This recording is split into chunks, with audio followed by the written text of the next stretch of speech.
ಇದೊಂದು ಕಾರ್ ಅಲ್ಲ, ಇದೊಂದು attitude. The most iconic SUV of Mahindra, the Mahindra Thar.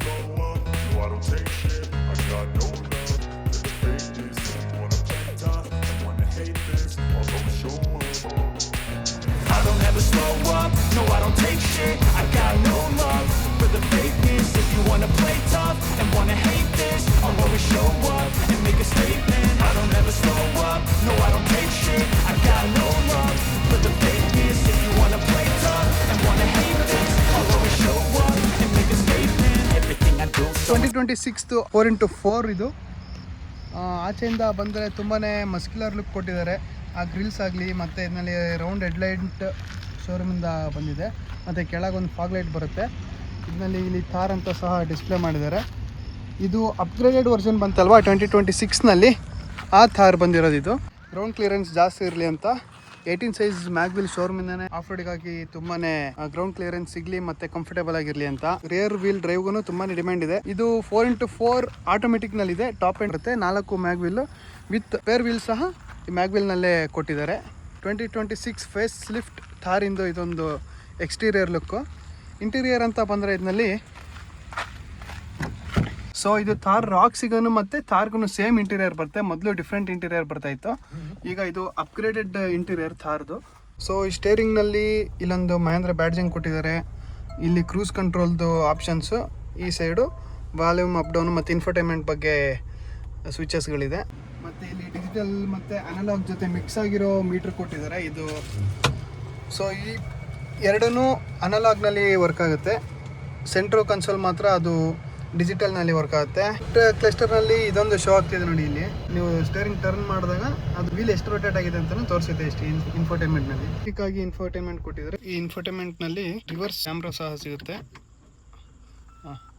Full ಸ್ಕ್ರೀನಲ್ಲಿ ಬರೋಲ್ಲ, ಇದು ಆಫ್ ಸ್ಕ್ರೀನಲ್ಲಿ ಬರುತ್ತೆ. ಇಲ್ಲಿ ಇನ್ಫೋಟೈನ್ಮೆಂಟ್ ಕಂಟ್ರೋಲ್ಸು, ಇದರಲ್ಲಿ ಇಲ್ಲಿ 2 AC ವೆಂಟ್ಸ್ಗಳು, ಇಲ್ಲೊಂದು ಮತ್ತು ಇಲ್ಲೊಂದು AC ವೆಂಟ್ ಇದೆ. AC ಕಂಟ್ರೋಲ್ಸ್ಗಳು ಕೊಟ್ಟಿದ್ದಾರೆ.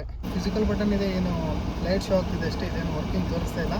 ಇದು ಬಂದು ಹಜಾರ್ಡ್ ಲೈಟ್ ಬರುತ್ತೆ. ಮತ್ತು ಇದು ಟ್ರ್ಯಾಕ್ಷನ್ ಕಂಟ್ರೋಲ್ದು, ಇದು ಇಲ್ಲೋಡ್ ಅಸಿಸ್ಟು, ಮತ್ತು ಇದು ಡೋರ್ ಲಾಕ್ ಅನ್ಲಾಕ್ ಬಟನ್ ಇಲ್ಲಿ ಕೊಟ್ಟಿದ್ದಾರೆ. ಫಿಸಿಕಲ್ ಆಗಿ ಚೆನ್ನಾಗಿ ಕಾಣುತ್ತೆ ಡ್ಯಾಶ್ ಬೋರ್ಡ್ದು. ಮತ್ತು ಇದು ಆಟೋಮೆಟಿಕ್ಕು 4 ವೀಲ್ ಡ್ರೈವ್. ಇದು ಎಕ್ಸ್ಟ್ರಾ ಗೇರ್ ನಾಬ್ ಇದೆ. ಇದು ಆಟೋಮೆಟಿಕ್ ಆಗಿರೋದ್ರಿಂದ ಇದು ನೋಡಿ ಪಾರ್ಕಿಂಗು, ರಿವರ್ಸು, ಇದು ನ್ಯೂಟ್ರಲ್, ಮತ್ತು ಇದು ಮ್ಯಾನ್ಯುಯಲ್ ಪ್ಲಸ್ ಡ್ರೈವ್. ಈ ಡ್ರೈವಿಗೆ ಹಾಕ್ಬೋದು. ಮ್ಯಾನ್ಯುಯಲ್ ಬೇಕಂದ್ರೆ ನಾವು ಇದನ್ನ ಮ್ಯಾನ್ಯುಯಲ್ ಆಗು ಸ್ವಿಚ್ ಮಾಡ್ಬೋದು. ಇದೊಂದು ಅಡ್ಜಸ್ಟೇಬಲ್ ಹ್ಯಾಂಡ್ ರೆಸ್ಟ್ ಬರುತ್ತೆ. ಇದು ಡ್ರೈವರ್ ಸೈಡ್ ಮಾತ್ರ ಅಡ್ಜಸ್ಟ್ ಮಾಡ್ಬೋದು. ಮತ್ತು ಬೇಕಂತ ಅಂದರೆ ಇದು ಓಪನ್ ಮಾಡ್ಬೋದು. ಇಲ್ಲೊಂದು ಸ್ವಲ್ಪ ಸ್ಟೋರೇಜ್ ಸ್ಪೇಸ್ ಕೊಟ್ಟಿದ್ದಾರೆ. ಇದು ಹ್ಯಾಂಡ್ ಬ್ರೇಕು. ಫ್ರಂಟ್ನಲ್ಲಿ ಡೋರ್ ಪಾಕೆಟ್ಸ್ ಸ್ವಲ್ಪನೇ ಕಮ್ಮಿನೇ, ಇಲ್ಲೇನು ಒಂದು ವಾಟರ್ ಬಾಟಲ್ ಚಿಕ್ಕದು ಇಡ್ಬೋದು ಅಷ್ಟೇ. ಈಗ ಮೊದಲು ಓಲ್ಡ್ ಥಾರ್ನಲ್ಲಿ ಇಲ್ಲಿ ಬರ್ತಾ ಇತ್ತು ವಿಂಡೋಸ್ ಅಪ್ ಡೌನ್ ಮಾಡೋದು. ಈಗಿಂದ ಲೇಟೆಸ್ಟ್ ಫೇಸ್ ಲಿಫ್ಟ್ ಥಾರ್ನಲ್ಲಿ ಹೆಡ್ ಸೈಡ್ ಮಿರರ್ಸ್ದು ಇಲ್ಲಿ ಕೊಟ್ಟಿದ್ದಾರೆ. ಏನಿಲ್ಲ, ಇದೊಂದು 1 ಟಚ್ ಬಟನ್. ಇದು ಓಪನ್ ಮಾಡಿದ್ರೆ ಅಲ್ಲಿ ಕ್ಯಾಪ್ ಓಪನ್ ಆಗಿಬಿಡುತ್ತೆ. ಸನ್ಶೇಡ್ ಇದೆ ರೈಟ್ ಸೈಡು ಮತ್ತು ಲೆಫ್ಟ್ ಸೈಡು. ಇದರಲ್ಲಿ ಮಿರರ್ ಕೊಟ್ಟಿದ್ದಾರೆ. ಇಲ್ಲಿ ಇನ್ಸೈಡ್ ರಿಯರ್ ವ್ಯೂ ಮಿರರ್ ಸಹ ಕೊಟ್ಟಿದ್ದಾರೆ. ಮತ್ತೆ ಬೇಕಾದ್ರೆ ಇಟ್ಕೊಳ್ಳಿಕ್ಕೆ ಒಂದು ಈ ಸೈಡ್ ಮತ್ತು ಈ ಸೈಡ್ ಹ್ಯಾಂಡಲ್ ಕೊಟ್ಟಿದ್ದಾರೆ. ಡೋರ್ನಲ್ಲಿ ಯಾವುದೇ ರೀತಿ ಸ್ಪೀಕರ್ಸ್ ಬರೋದಿಲ್ಲ, ಎಲ್ಲನೂ ಮೇಲೆ ಸ್ಪೀಕರ್ಗಳನ್ನ ಶೋರೂಮಿಂದ ಕೊಟ್ಟಿರೋದು. ಇದು ಮತ್ತೆ ಹಾರ್ಡ್ ಟಾಪು, ಕನ್ವರ್ಟೇಬಲ್ ಅಲ್ಲ. ಮತ್ತೆ ಇಲ್ಲಿ ಪ್ಯಾಸೆಂಜರ್ಗೆ ಹ್ಯಾಂಡ್ಲು, ಗ್ಲೋ ಬಾಕ್ಸ್ ತುಂಬಾನೇ ಚಿಕ್ಕ ಇದೆ. ಇದರಲ್ಲಿ ಇಲ್ಲೊಂದು ಸ್ಪೀಕರ್ ಇದೆ ಅನ್ಸುತ್ತೆ ನನ್ನ ಪ್ರಕಾರ. ಈ ಹಿಂದೆ ಹೋಗ್ಬೇಕು ಅಂತ ಅಂದ್ರೆ ಇದರಲ್ಲಿ ಸ್ವಲ್ಪ ಹಿಂಸೆ ಆಗುತ್ತೆ. ಇಲ್ಲಿ ಇದೆಯಲ್ವಾ, ಇದನ್ನ ತೆಗ್ದು ಈ ತರ ತಳ್ಳಿಬಿಟ್ಟು ಮತ್ತೆ ಇಲ್ಲಿ ಇಟ್ಕೊಳ್ಳೋಕೆ ಸಹ ಗ್ರ್ಯಾಬ್ ಹ್ಯಾಂಡಲ್ ಕೊಟ್ಟಿದ್ದಾರೆ. ಇದರಲ್ಲಿ ಹಿಂದೆ ಹೋಗೋಕ್ಕೆ ಇದೊಂದೇ ಹಿಂಸೆ. ಈ ತರ ಸೀಟ್ ಹಿಂದೆ ಮಾಡಿಬಿಟ್ಟು ನಾವು ಈ ತರ ಒಳಗೆ ಹೋಗ್ಬೇಕು. ಕುತ್ಕೊಳ್ಳೋಕೆ ಸಹ ತುಂಬಾನೇ ಕಂಫರ್ಟೇಬಲ್ ಇದೆ. ಈ ತರ ಸ್ವಲ್ಪ ಏಜ್ಡ್ ಪರ್ಸನ್ಗೆ ಬೇಕಂತ ಅಂದ್ರೆ ಸ್ವಲ್ಪ ಹಿಂಸೆ ಆಗುತ್ತೆ. ಹಿಂದೆ ಅಂತ ಬಂದ್ರೆ ಇಲ್ಲೊಂದು ಆರ್ಮ್ ಬ್ರಷ್ ಕೊಟ್ಟಿದ್ದಾರೆ. ಬಾಟ್ಲು ಹೊಡೋದು ಸೇಮ್ ಈ ಸೈಡ್ ಸಹ ಇದೆ. ಆರ್ಮ್ ಬ್ರಷ್ ಇದೆ, ಇದನ್ನು ಅಡ್ಜಸ್ಟೇಬಲ್ ಮಾಡಬಹುದು. ಇಲ್ಲಿ ಚಾರ್ಜಿಂಗ್ ಸಾಕೆಟ್ ಸಹ ಕೊಟ್ಟಿದ್ದಾರೆ. USB ಟೈಪ್ ಇಲ್ಲಿ ಒಂದು ಚಾರ್ಜಿಂಗ್ ಕೊಟ್ಟಿದ್ದಾರೆ. ಮತ್ತೆ ಈ ಸೈಡನ್ನು ಚಾರ್ಜಿಂಗ್ ಸಾಕೆಟ್ ಕೊಟ್ಟಿದ್ದಾರೆ. ಹಿಂದೆ ಕೂರೋರಿಗೆ ಆರಾಮಾಗಿ ಮೊಬೈಲ್ ಚಾರ್ಜ್ ಹಾಕೊಬಹುದು. ಮತ್ತೆ ಹಿಂದೆ ಇರೋರಿಗೆ ಇಲ್ಲಿ AC ವೆಂಟ್ಸ್ ಇದೆ, ಅಪ್ ಡೌನ್ ಮಾಡ್ಬೋದು. ಇಲ್ಲೂ ಒಂದು ಚಾರ್ಜಿಂಗ್ 12 ವಾಟ್ಸ್ದು.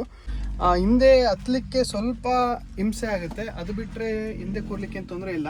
ನಾನು ಒಂದು 5'10" ಇದ್ದೀನಿ, ಆದರೂ ಏನು ಟಚ್ ಆಗ್ತಾ ಇಲ್ಲ.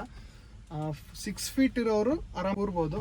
ಹಿಂದೆ ಇಬ್ಬರಷ್ಟೇ ಕಂಫರ್ಟೇಬಲ್. ಇದು 3 ಜನ ಕೂತ್ರೆ ಸ್ವಲ್ಪ ಹಿಂಸೆ ಆಗುತ್ತೆ. ಸೀಟ್ ಸ್ವಲ್ಪ ಈ ಥರ ಹೇಳಿದ್ರು ನನಗೆ ಲೆಗ್ ರೂಮ್ ಸಹ ಸಿಗುತ್ತೆ. ಇಷ್ಟು ಸ್ವಲ್ಪ ಅವ್ರು ಹಿಂದೆ ಮಾಡಿದ್ರೂ ಏನು ತೊಂದರೆ ಇಲ್ಲ. ಮತ್ತು ಹಿಂದೆ ಇರೋ ಸೇಫ್ಟಿಗಾಗಿ ಸೀಟ್ ಬೆಲ್ಟ್ ಸಹ ಇದೆ. ಮತ್ತು ಇಲ್ಲಿ ರೋಲ್ ಕೇಜ್ ಇದೆ. ತುಂಬಾ ಸೇಫ್ಟಿ ವಹಿಸ್ಕೊಂಡು ಈ ರೋಲ್ ಕೇಜ್ ಸಹ ಕೊಟ್ಟಿದ್ದಾರೆ. ಹಿಂದೆ ಬೂಟ್ ಸ್ಪೇಸು ನೋಡೋಣ ಅಂತ ಬಂದರೆ ಇದು ಒಂದು ಡೋರ್ ತೆಗ್ಬಿಟ್ಟು ಮತ್ತು ಇದು ಸಹ ಲಿಫ್ಟ್ ಮಾಡಬೇಕು. ಮತ್ತು ಇದು ಟಾಪ್ ಎಂಡ್ ಆಗಿರೋದ್ರಿಂದ ಇದರಲ್ಲಿ ಇದೊಂದು ಸೇಫ್ಟಿ ಫೀಚರ್ ಕೊಟ್ಟಿದ್ದಾರೆ. ನಾವು ವಿತೌಟ್ ಡೋರ್ ಹಾಕಿದ ಮೇಲೂ ಈ ಥರ ಹಾಕಿದರೆ ಇದು ಗ್ಲಾಸ್ ಟಚ್ ಆಗೋದಿಲ್ಲ, ಇದು ಟಚ್ ಆಗುತ್ತೆ. ಬೇಸಿಕ್ ಮಾಡೆಲ್ನಲ್ಲೆಲ್ಲ ಇದು ಕೊಟ್ಟಿಲ್ಲ, ಇದೊಂದು ಸೇಫ್ಟಿ ಫೀಚರ್ ಕೊಟ್ಟಿಲ್ಲ. ಬೂಟ್ ಸ್ಪೇಸ್ ಅಂತ ಬಂದರೆ ಚಿಕ್ಕದು ಬ್ಯಾಗ್ ಇಡ್ಬೋದು ಅಷ್ಟೇ. ಲಾಂಗ್ ಡಿಸ್ಟೆನ್ಸ್ ಕವರ್ ಮಾಡಲಿಕ್ಕೆ ಇದರಲ್ಲಿ ಏನು ಐಟಮ್ ಇಡೋಕ್ಕಾಗೋದಿಲ್ಲ. ಇಬ್ಬರೇ ಟ್ರಾವೆಲ್ ಮಾಡ್ತಾಯಿದ್ದೀನಿ ಅಂತ ಅಂದರೆ ನನಗೆ ಗೊತ್ತಿರಲ್ಲ, ಇದು ಈ ಸೀಟ್ ಸಹ ನಾವು ಫೋಲ್ಡ್ ಮಾಡ್ಬೋದು. ಇಲ್ಲೊಂದು ಟ್ಯಾಗ್ ಕೊಟ್ಟಿದ್ದಾರೆ, ಈ ಟ್ಯಾಗ್ ಓಪನ್ ಮಾಡಿದರೆ ಇದು ಮತ್ತು ಇದು ಸೀಟ್ ಕ್ಲೋಸ್ ಆಗುತ್ತೆ. ನೀವು ಇಲ್ಲೂ ಸಹ ನಿಮ್ಮ ಲಗೇಜ್ನ ಕ್ಯಾರಿ ಮಾಡ್ಬೋದು. ಇದೊಂದು ನಮಗೆ ಮೈನಸ್ ಅಂತ ಬರುತ್ತೆ, ಕಾರ್ನಲ್ಲಿ ಬೂಟ್ ಸ್ಪೇಸ್ ಸಿಗೋದಿಲ್ಲ. ಇದರಲ್ಲಿ ಸ್ವಲ್ಪ ಬೂಟ್ ಸ್ಪೇಸ್ ಕಮ್ಮಿ ಆಗುತ್ತೆ, ಪ್ಯಾಸೆಂಜರ್ ಹತ್ತಲಿಕ್ಕೆ ಡೋರ್ ಕಮ್ಮಿ ಇದೆ. ಇದರಲ್ಲಿ ಸೀಟ್ ಫೋಲ್ಡ್ ಮಾಡೋದು ಬೇಕು, ಸ್ವಲ್ಪ ಏಜ್ಡ್ ಪರ್ಸನ್ಗೆ ಹಿಂಸೆ ಆಗುತ್ತೆ. ಅದು ಬಿಟ್ಟರೆ ತುಂಬಾ ಚೆನ್ನಾಗಿದೆ ವೆಹಿಕಲ್ ಬಂದು. ಇದ್ರಲ್ವಾ the 2026 car face lift version ಇದು. ನೀವು ಫ್ಯಾಮಿಲಿ ಯೂಸಿಗೆ ತೊಗೊಳ್ತೀನಿ ಅಂತ ಅಂದರೆ ನನಗೆ ಕಾರ್ ಬೇಕು, 5 ಡೋರ್ ಬೇಡ 3 ಡೋರೇ ಬೇಕು ಅಂತ ಅಂದರೆ ಆಫ್ ರೋಡು ಜಾಸ್ತಿ ಯೂಸ್ ಮಾಡೋದಿಲ್ಲ, ಆನ್ ರೋಡ್ನಲ್ಲಿ ಆಗಾಗ ಯೂಸ್ ಮಾಡ್ತೀನಿ ಅಂದರೆ go for rear wheel drive. ಅದನ್ನು ತುಂಬಾ ಚೆನ್ನಾಗಿದೆ. ಬರೋ ವಿಡಿಯೋನಲ್ಲಿ ಅದು ಸಿಕ್ಕಿರೋ ನಾನು ಅದನ್ನು ರಿವ್ಯೂ ಮಾಡ್ತೀನಿ. ಈಗಿನ 3 ಡೋರ್ ಕಾರ್ನಲ್ಲಿ ಸ್ವಲ್ಪ ನಿಮಗೆ ಬೇಜಾರಾಗೋದು ಏನಂತ ಅಂದರೆ ಆ ಫ್ರಂಟ್ ಸೀಟಿಂದನೇ ನೀವು ಹಿಂದೆಗೆ ಹತ್ತಬೇಕು, ಅದೊಂದು ಹಿಂಸೆ ಆಗುತ್ತೆ. ಅದು ಬಿಟ್ಟರೆ ಇನ್ನೆಲ್ಲ ತುಂಬಾ ಸೂಪರಾಗಿದೆ ವೆಹಿಕಲ್ ಬಂದು. DPF ಒಂದು ಹಾಕಬೇಕು, ಅದೊಂದು ಮೈನಸ್ ಪಾಯಿಂಟ್ ಇದೆ ಇದರಲ್ಲಿ. ಥಾರ್ ರಾಕ್ಸ್ ಬೆಸ್ಟ್ ಇದೆ ಫ್ಯಾಮಿಲಿ ಯೂಸಿಗೆಲ್ಲ ಆದರೆ. ಸೊ ನೀವು ಥಾರ್ ತಗೊಳ್ತೀನಿ ಅಂತ ಅಂದರೆ ಫ್ಯಾಮಿಲಿ ಯೂಸಿಗಾದರೆ ನೀವು ರಿಯರ್ ವೀಲ್ ಡ್ರೈವ್ ಪ್ರಿಫರ್ ಮಾಡಿ ಅಂತ ನಾನು ಹೇಳ್ತೀನಿ. 4x4 ಯೂಸ್ ಮಾಡ್ತೀನಿ ಅಂತ ಅಂದರೆ ಓಕೆ 4x4 ತಗೊಳ್ಬೋದು. ಕಂಪ್ಲೀಟ್ ನೀವು ಫ್ಯಾಮಿಲಿ ಬೇಸ್ಡಾಗಿ ಯೂಸ್ ಮಾಡಬೇಕು, ಓಕೆ ನನಗೆ ರಾಕ್ಸು ಏನೋ ತೊಂದರೆ ಇಲ್ಲ ಅಂತಂದರೆ ನೀವು ರಾಕ್ಸಿಗೆ ಹೋಗಿ. ಯಾರ ಬೇಕು ಅಂತ ಅಂದರೆ ಜಾಸ್ತಿ 4x4 ಯೂಸ್ ಮಾಡಲ್ಲ, ನಾರ್ಮಲ್ ಸಿಟಿ ಯೂಸೇಜಿಗೆ ಯೂಸ್ ಮಾಡ್ತೀನಿ ಅಂದರೆ 4x2 ಓಕೆ. ಮ್ಯಾನ್ಯಲ್ ಆದರೆ ಮ್ಯಾನ್ಯಲ್ ಸಹ ಸಿಗುತ್ತೆ, ಆಟೋಮೆಟಿಕ್ ಸಿಗುತ್ತೆ. ಇದು ಆಟೋಮೆಟಿಕ್ ವೆಹಿಕಲ್ ಬಂದು. ಮತ್ತು ಈ ವೆಹಿಕಲ್ನ ಕೊಟ್ಟಿದ್ದಕ್ಕೆ ಅವಿನಾಶ್ ಅವ್ರಿಗೆ ತುಂಬಾ ಥ್ಯಾಂಕ್ಸ್ ಅಂತ ನಾನು ಹೇಳ್ತೀನಿ. ಇದೇ ಥರ ನಮಗೆ ಸಪೋರ್ಟ್ ಮಾಡ್ತಾಯಿದ್ರೆ ನಮಗೂ ಯೂಟ್ಯೂಬ್ನಲ್ಲಿ ವೀಡಿಯೋಸ್ ಮಾಡಲಿಕ್ಕೆ ತುಂಬಾ ಖುಷಿ ಆಗುತ್ತೆ. ಸೊ ನಮ್ಮ ಚಾನಲ್ ದಿ ಬ್ಯಾಡ್ ಮಾಸ್ಟರ್ 46ನ ನೀವು ಇನ್ನೂ ಸಬ್ಸ್ಕ್ರೈಬ್ ಆಗಿಲ್ಲ ಅಂತ ಅಂದರೆ ಈಗಲೇ ಸಬ್ಸ್ಕ್ರೈಬ್ ಮಾಡ್ಕೊಳ್ಳಿ. ನೆಕ್ಸ್ಟ್ ವೀಡಿಯೋಗಳಲ್ಲಿ ತುಂಬ ಒಳ್ಳೆ ವೀಡಿಯೋಗಳನ್ನ ನಾನು ತೊಗೊಂಬರ್ತೀನಿ ಅಂತ ನಾನು ಹೇಳ್ತೀನಿ.